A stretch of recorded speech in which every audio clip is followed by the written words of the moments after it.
Total War Warhammer 2 is fundamentally all about the Great Vortex. That's the centerpiece of the narrative, of the gameplay and what have you. Effectively, the Vortex is this great siphon that for thousands of years has been kept stable in order to keep chaos at bay. Kalador and a number of high elf mages all cast this massive spell to create the Vortex in the first place, to siphon out the winds of magic which are permeating through the world and allowing chaos in. Just after the Great Vortex was set up, the Lizardmen created the Great Warding in order to shore it up because they felt that it wasn't quite strong enough.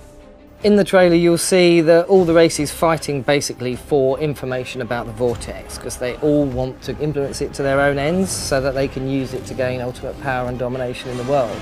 You're seeing 3 of the legendary lords in the CGI. Teclis, one of the finest magic casters in the Warhammer world. He's far more globally oriented than the rest of the High Elves. So he's considered by the High Elves the saviour of the world. You see Malekith, who's just a nasty piece of work, frankly. He's a Dark Elf, and Malekith is just the epitome of evil and badness. And Mazdamundi is one of the great Slan for the Lizardmen, so very ancient, powerful magic users. So the High Elves and the Lizardmen, they want to keep the Vortex stable and keep the status quo and keep chaos at bay, but the other races may actually want to destabilise it. When we brought in the idea of the Vortex mechanic, it was to provide an interesting climatic endgame and a race that you could actually genuinely lose a game in a Total War campaign right up to the end. But we didn't want to do it in a way that you felt you had to engage with it. You had to engage with the storyline and make it start to feel linear.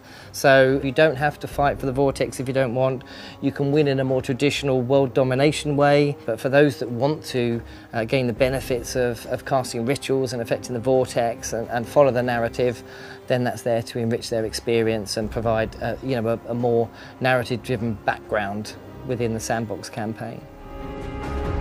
For Total War Warhammer we focused on the old world, but for Total War Warhammer 2 obviously that chunk of landmass to the west, which involves Ulthuan, Nagaroth, Lustria and the Southlands, we realised early on that we wanted to divvy up the world into 3 parts so that we could do all of the races eventually in enough detail that justifies the IP and a Total War game. By doing it in 3 stages we're really able to deliver what we'd always wanted to have but could not possibly have happened in just one game. What's with a rat? It's just a rat.